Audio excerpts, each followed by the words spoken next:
ஜனவரி 11 இன்றைய புனித தியோடோசியஸ். இவர் கப்பதோக்கியாவில் கரிசூஸ் என்னுமிடத்தில் கிபி 423 ஆண்டு பிறந்தார். சிறு வயது முதலே ஆபிரகாம் மீது தீராத அன்பு கொண்டிருந்தார். அனைத்தையும் விட்டுவிட்டு கடவுளை பின்தொடர்ந்த ஆபிரகாமின் செயல் தியோடோசியஸுக்கு மனதில் தாக்கத்தை ஏற்படுத்திக் கொண்டே இருந்தது.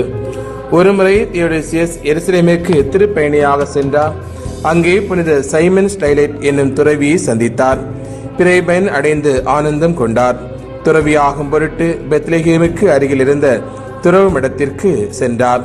அங்கே தூய வனத்துறவியான லாஜனூஸ் என்பவரின் கீழ் பயிற்சி பெற்றார்.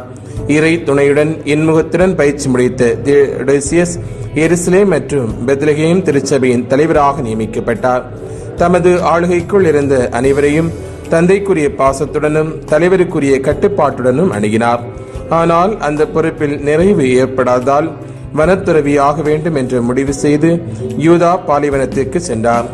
இது சாக்கடல் பகுதிக்கு அருகில் இருக்கிறது. தனித்திருந்து தலைவராம் இயேசுவை கண்டு அமைதியாக தியானம் செய்தார். இவரின் அருள் பெற்று வாழ பலர் இவரை நோக்கி வர ஆரம்பித்தார்கள். அவர்களின் ஆன்மீக தேடலுக்கு வடிகாலாக துறவு மடங்களை தியோடோசியஸ் அமைத்தார். பல்வேறு மொழியினரும் வந்து சேர்ந்ததால் கட்டளை ஜெபத்தை தங்களது தாய்மொழியில் ஜெபித்து தியானிக்க தனித்தனி கோவில்கள் அமைத்தார். அதன்படி கிரேக்கர்களுக்கும் அர்மேனியர்களுக்கும் அராபியர்களுக்கும் என்று 3 கோவில்கள் கட்டினார். மனமாற்றம் வேண்டி வருபவர்கள் ஜெபித்து மனமாற்றமும் குணமாற்றம் அடைய மற்றொரு கோவிலும் கட்டினார். மரணத்தை தொடர்ந்து நினைவுபடுத்துவதற்காகவே பிணக்குழி ஒன்றை தமது தியானத்தின் மையமாக வைத்துக் கொண்டார்.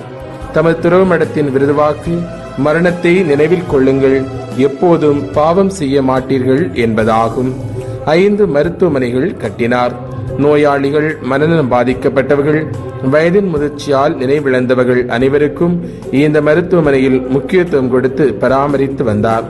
சகோதர பாசத்துடன் அவர்களுடன் பழகி அவர்களின் காயங்களுக்கு மருந்திட்டார். நோயுற்றவர்களுடன் இறைவன் எந்நாளும் இருக்கின்றார் என்பதை அறிவுறுத்தி வந்தார். இயேசுவிடம் கற்றுக்கொண்டதற்கு இணங்க தன்னை நாடி வந்த அனைவரின் பசியையும் போக்கினார். பஞ்சத்தினால் துன்புற்ற மக்களுக்கு உதவிகள் செய்தார்.